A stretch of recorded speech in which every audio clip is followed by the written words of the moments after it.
Mateus capítulo 1, do verso 1 ao verso 16. Mateus capítulo 1, do verso 1 ao verso 16.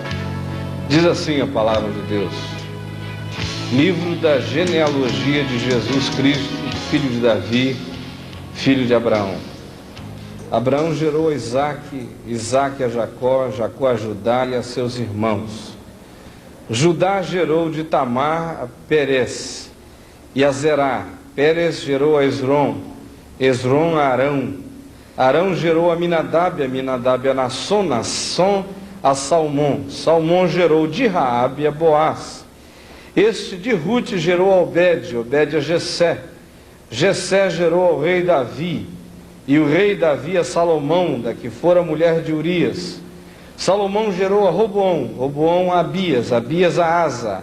Asa gerou a Josafá, Josafá a Jorão, Jorão a Uzias. Uzias gerou a Jotão, Jotão a Casa, Casa a Ezequias. Ezequias gerou a Manassés, Manassés a Amon, Amon a Josias. Josias gerou a Jeconias e a seus irmãos no tempo do exílio em Babilônia. Depois do exílio em Babilônia, Jeconias gerou a Salatiel e Salatiel a Zorobabel. Zorobabel gerou a Abiúde, Abiúde a Eliaquim, Eliaquim a Azor, Azor gerou a Sadoque, Sadoque a Aquim, Aquim a Eliúde, Eliúde gerou a Eleazar, Eleazar gerou a Matã, Matã a Jacó, e Jacó gerou a José, marido de Maria, da qual nasceu Jesus, que se chama o Cristo. Ó Pai, nós buscamos a Tua face juntos nesta noite. Nós queremos pedir que o Teu Espírito se derrame sobre nós.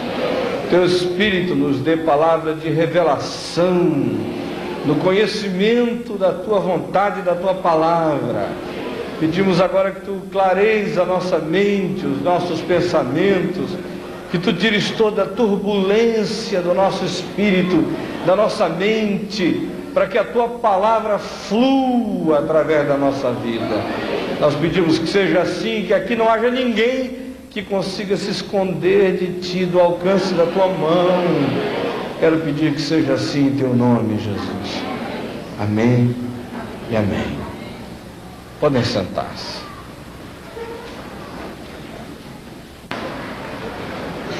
Gente, quando a gente olha para a vida das pessoas e vê a maneira como elas se comportam e observa como é que a natureza humana se manifesta na vida em sociedade, em conjunto, a gente descobre que há razões diferentes pelas quais as pessoas parecem se comportar na vida. Mais recentemente, eu diria que neste século, 3 grandes teorias sobre o comportamento humano foram ensinadas à humanidade em geral. Especialmente nos últimos 50 anos, algumas delas ganharam importância e primazia imensa em alguns grupos acadêmicos, no interesse de entender por que as pessoas são como são, por que as pessoas se comportam como se comportam. Algumas teorias foram sistematizadas na intenção de ajudar a que esse discernimento pudesse ser apropriado e essas compreensões pudessem ficar um pouco mais claras.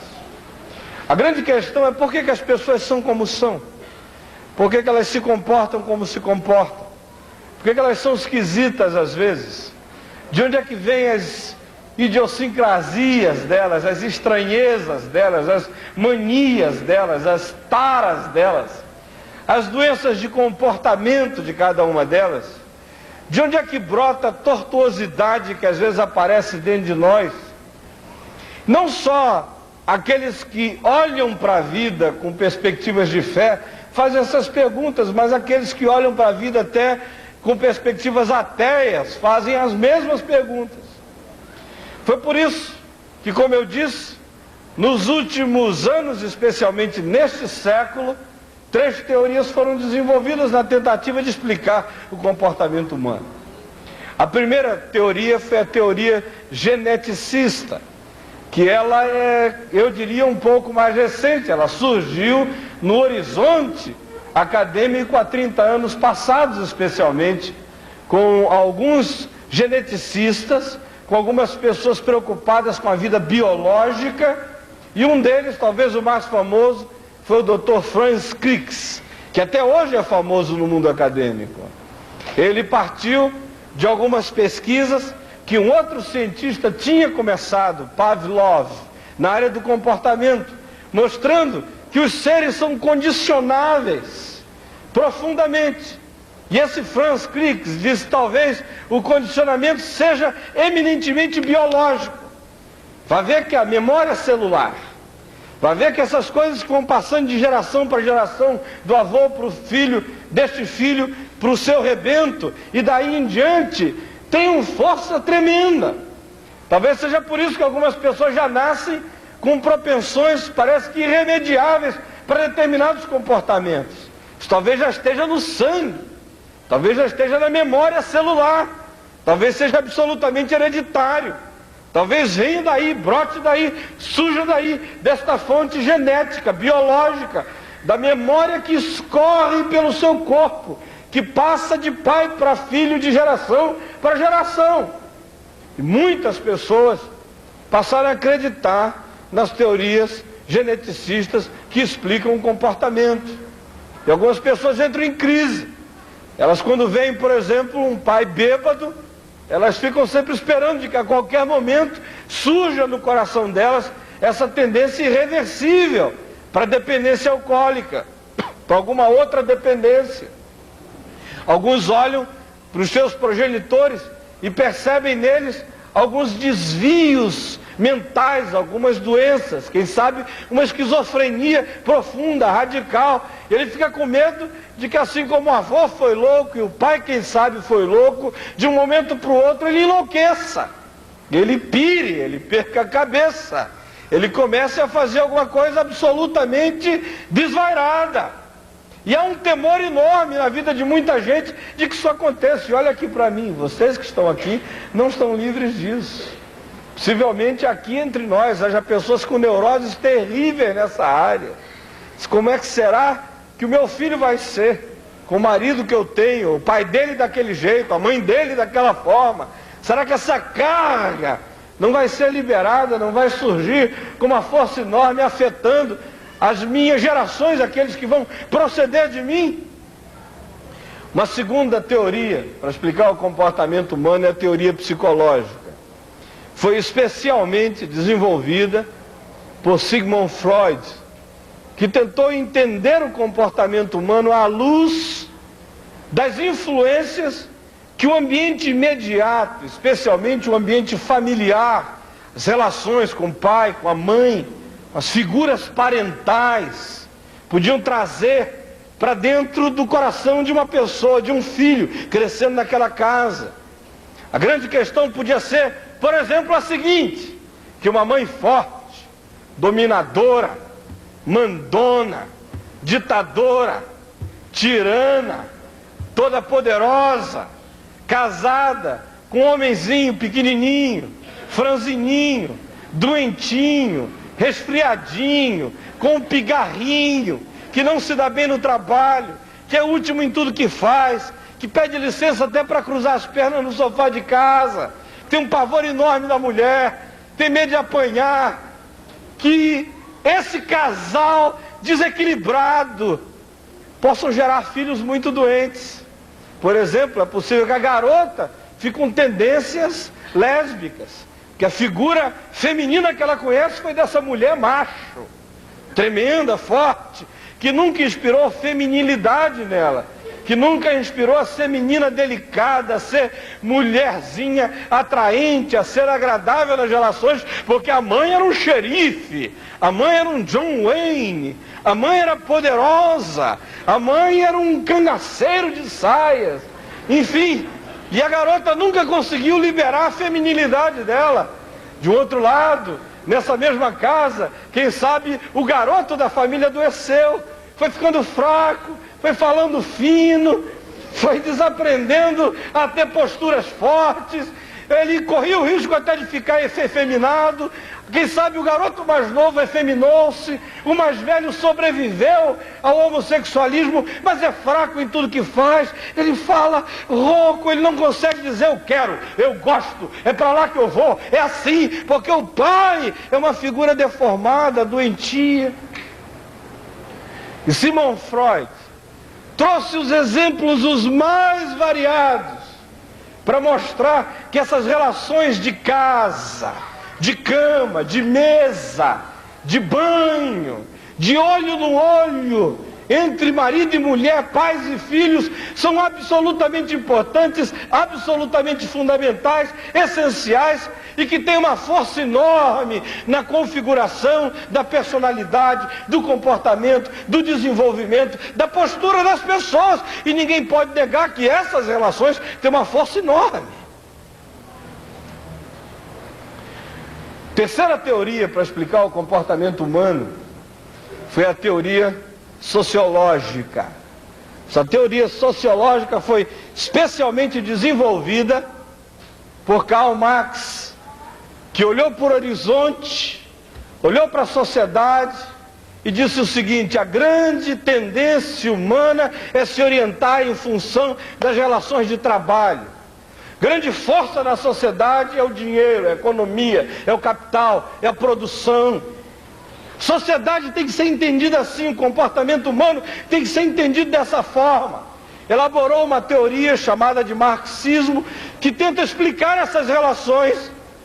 E aí a grande afirmação dele, por exemplo, seria a seguinte: se você nasceu numa favela, aonde você não tinha saneamento básico, já viu uma vala negra aberta, aonde você abria a janela de casa e fazia e quase desmaiava, porque o cheiro que subia do esgoto que passava do lado era terrível, e aonde você à noite ouvia todos os ruídos da relação sexual do seu vizinho na paredinha de papelão do lado, aonde você ouvia palavrão o dia inteiro, aonde as brigas de toda a favela repercutiam e ecoavam dentro da sua casa, porque as paredes são tão frágeis e tudo tão próximo, que aquilo virou tudo um microclima infectado de ódio, de amargura, de dor, onde você ouvia a vizinha apanhando, onde você ouvia o marido gritando, onde você ouvia dizer que a garota de 12 anos estava grávida, onde você ouvia todas as mazelas, todas as desgraças, onde você via as pessoas se rendendo, se vendendo, se entregando por um pedaço de pão para sobreviver, onde você via alguma coisa dessa acontecer, onde você via essas relações esmagadoras se estabelecerem.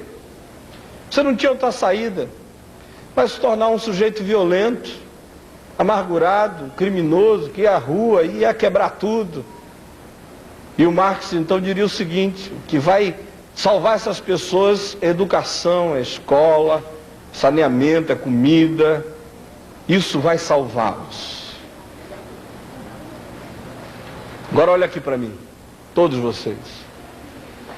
Todas essas três teorias do comportamento humano têm suas verdades. Todos nós sabemos que uma pessoa viciada em drogas, dependente de álcool, de qualquer outra coisa, tem uma tendência enorme a passar para os seus filhos, geneticamente falando, essa propensão. Todos nós sabemos que crescer num lar doente, onde as relações psicológicas estão todas fragmentadas, adoecidas, enfermas, pode trazer impactos profundos na mente, no comportamento de crianças, dos filhos da nova geração. Todos nós sabemos que crescer num ambiente onde você tem água limpa, escola, educação, cama limpa, favorece muito mais o desenvolvimento de um ser humano do que crescer num lugar que mais parece com uma pocilga, e onde a sua dignidade é aviltada todo dia. Todos nós sabemos disso. Agora olha aqui para mim. Todavia, essas três teorias que pretendem explicar o comportamento humano estão longe de poder explicar completamente o que acontece no coração humano. Sabem por quê? Sabem por quê?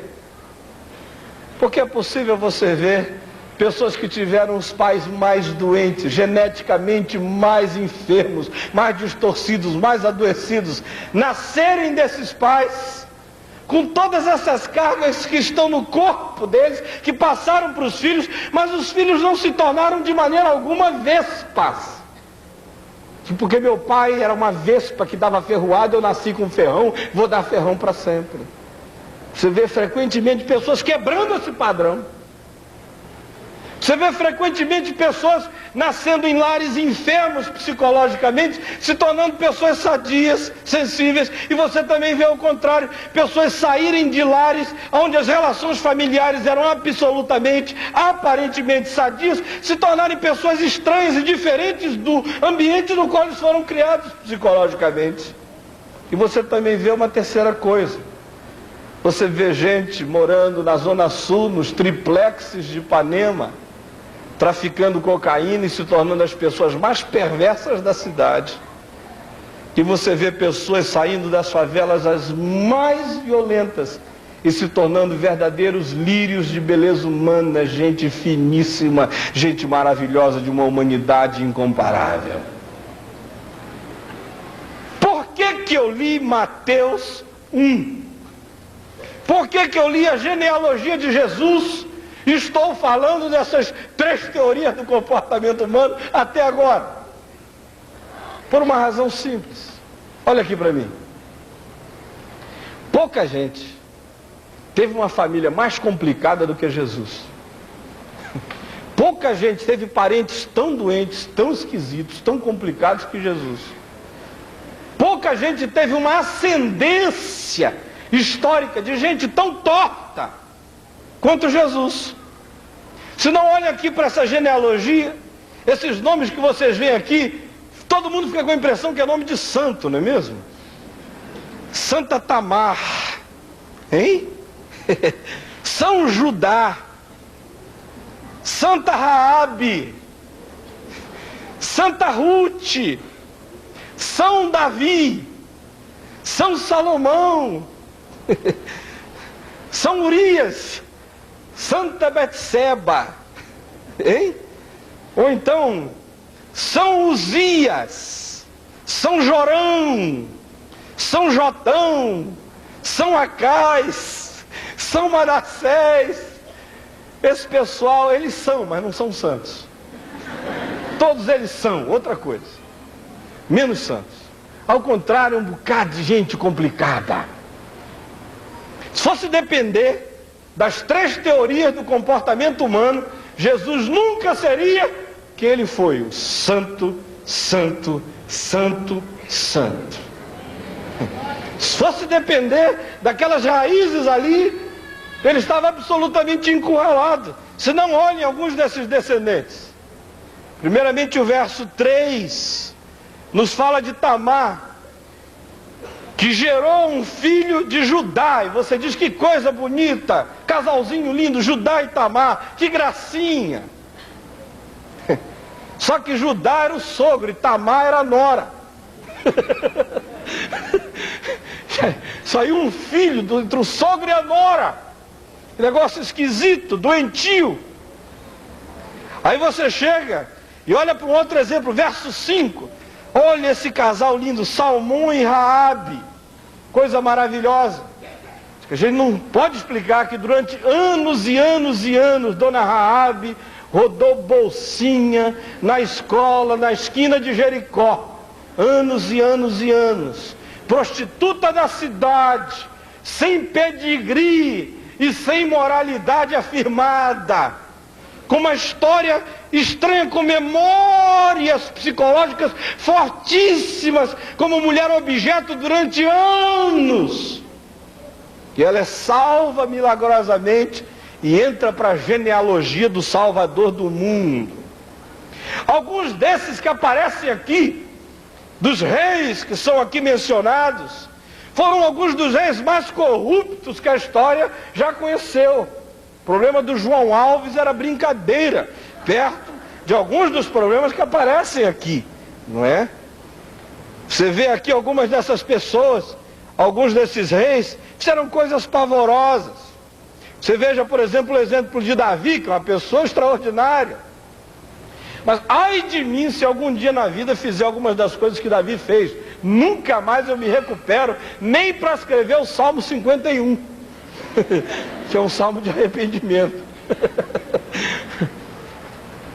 Se adulterou, ainda matou o marido da mulher com a qual estava tendo o caso. É um negócio horroroso. O filho que nasce dessa relação, que é Salomão, sábio, se corrompeu na sua sabedoria e acabou tendo 1000 mulheres na sua relação conjugal. Tinha que levar 3 anos e alguns dias para visitar todas elas e voltar de novo ao começo da fila. E diz a Bíblia que ele se corrompeu radicalmente, se perverteu com idolatria, arruinou sua vida durante anos. Você pensa em Roboão, alguém que dividiu o império, andou por caminhos malignos. Alguns dessa lista aqui são inominavelmente malignos. Talvez o mais exageradamente maligno de todos aparece no verso 10, que é Manassés. Praticou magia negra, que ofereceu seus filhos no altar, matou as crianças, oferecendo aos deuses e aos espíritos malignos. Se tornou um bruxo famoso. Lia os astros, consultava as estrelas, se tornou conectado com as forças mais escuras das trevas e do inferno, e se tornou uma pessoa extremamente perversa,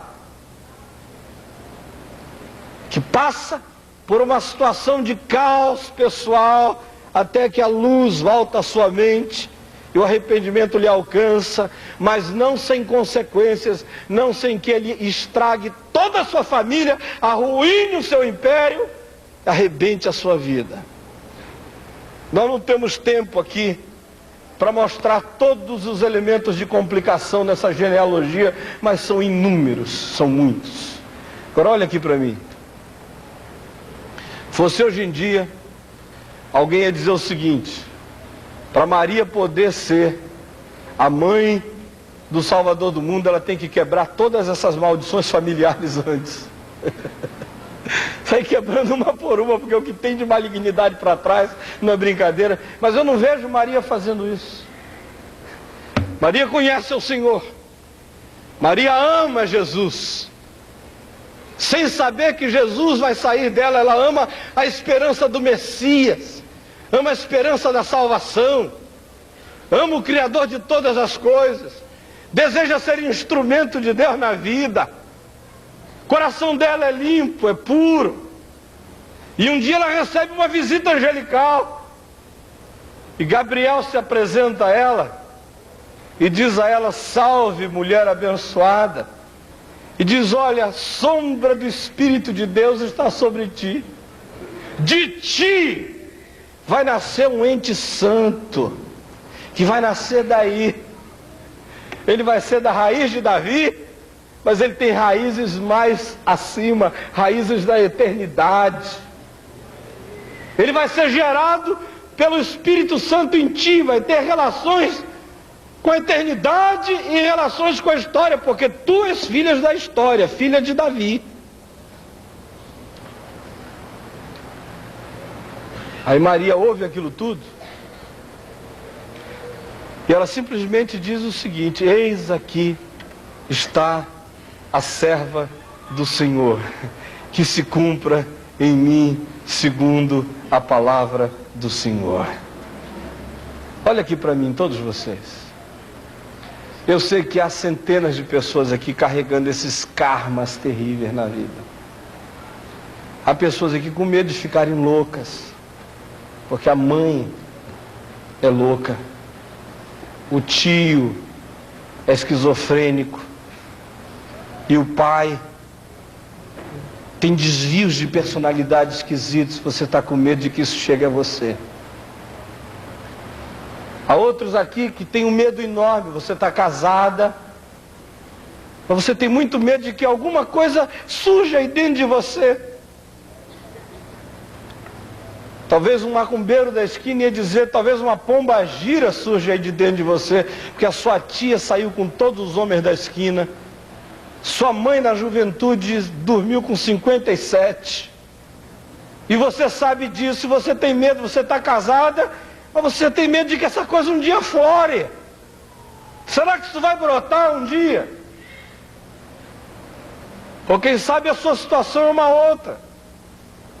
Quem sabe você faça parte de uma relação familiar extremamente torta. Seu pai foi uma pessoa doente, sua mãe foi uma pessoa doente, sua casa foi uma casa estragada, o silêncio era o que reinava lá e a violência era a ordem do dia. E você talvez pense que nunca mais vai ser capaz de dar amor para ninguém. Você está aí com 23 anos de idade, não sabe se casa ou se não casa, não sabe se é capaz de amar, não sabe se é capaz de ser pai, não sabe se é capaz de ser generoso, não sabe se é capaz de desenvolver uma família sadia, não sabe porque você tem medo de que essa enfermidade toda da sua casa surja e rompa, apareça e destrua as suas relações futuras. Eu não sei quais são os fantasmas que vêm aí do passado atormentando você. Eu só quero dizer uma coisa a você. Em nome do Senhor Jesus. Se Jesus pôde sair dessa ascendência e pôde descender de gente desse tipo e pôde vir ao mundo para ser santo, santo e santo, você pode vir de onde vier. Pode ter a ascendência que tenha.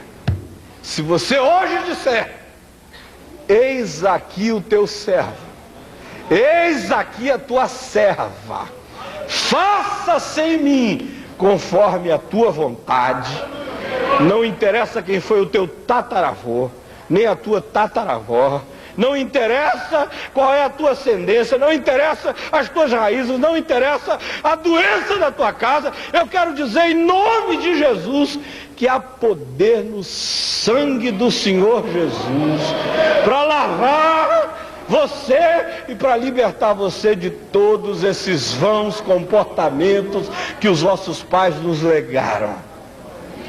O apóstolo Pedro, olhando para gente que tinha família torta como eu e você, gente que tinha ascendentes doentes como eu e você, gente que foi criada em ambientes perversos como eu e você, lembrou de uma vez para sempre aqueles aos quais escreveram, dizendo o seguinte: é bom não esquecer que não foi mediante coisas corruptíveis, como prata ou ouro, que vós fostes libertos do vão comportamento que os vossos pais vos legaram, mas vós fostes comprados pelo sangue do Cordeiro, o sangue de Jesus, do Cordeiro sem defeito e sem mácula, conhecido antes da fundação do mundo e manifesto agora a cada um de nós em nome de Jesus.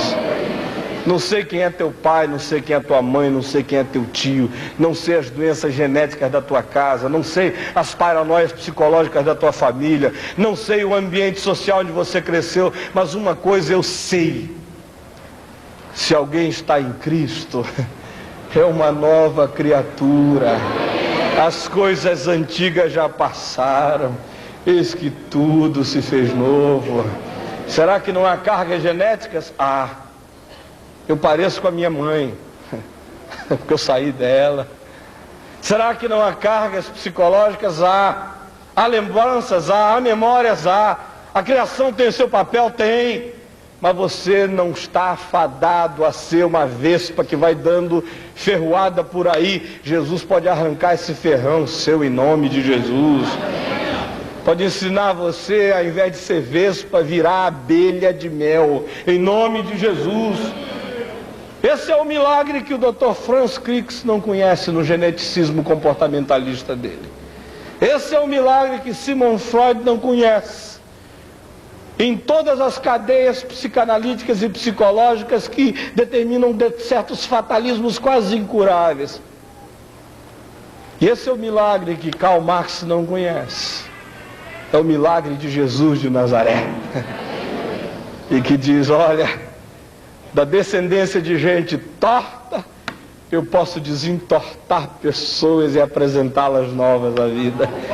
De famílias doentes e complicadas, pode sair alguém que vai ganhar a minha mente, a minha sanidade, o meu espírito, a minha palavra, que vai ser um lírio na lama.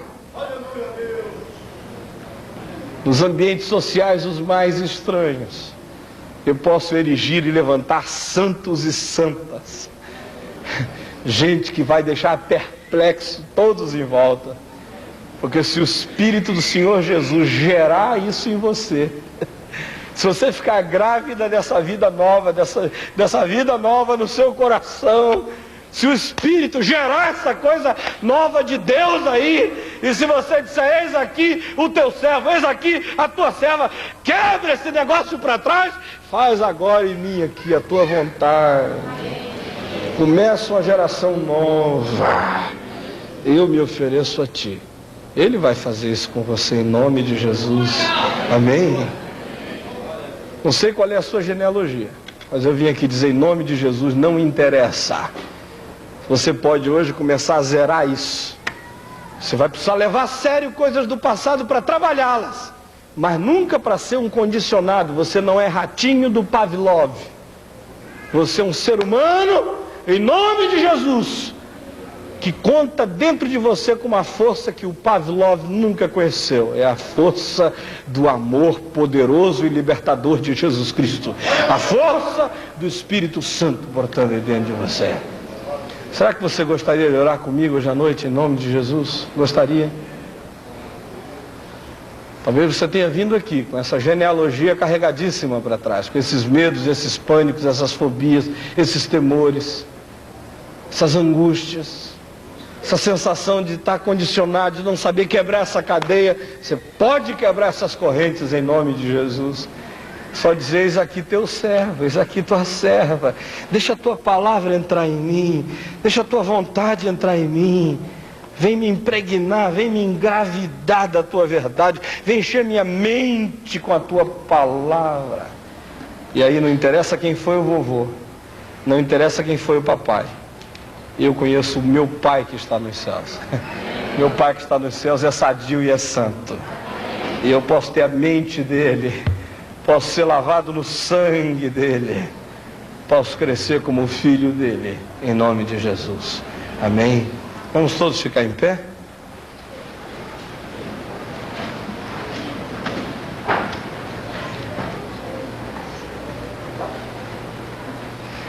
Se quiser orar comigo hoje, a esse respeito. Se você até hoje esteve apavorado com a sua genealogia, e você quer hoje dizer, eu não sou escravo nem genético, nem psicológico, nem sociológico dos meus ancestrais. Jesus pode fazer a vida desabrochar em mim. Pode fazer algo novo começar em mim. Eu não sou ratinho de laboratório. Em nome de Jesus. Se você quiser orar comigo hoje, eu peço que você saia do seu lugar só um pouquinho, dê uma chegadinha até aqui à frente. O espaço é pequeno, mas você pode vir chegar aqui juntinho, tocar nesse púlpito. Saia do seu lugar e venha, quero orar com você. Em nome de Jesus. Chega aqui juntinho, se você ficar aí não vai ter lugar para todo mundo. Chega aqui, ó. Suba aqui, pode subir, sim. Chegue bem juntinho. Eu espero que dezenas de vocês peçam licença nos seus lugares, aqui lá na galeria, podem vir aqui embaixo. Quero orar com você, não fica acanhado, não vem, em nome de Jesus. Ó Senhor Jesus, Senhor Jesus, Tu conheces cada uma dessas pessoas que estão aqui. E Tu conheces aquelas dezenas que ficaram lá,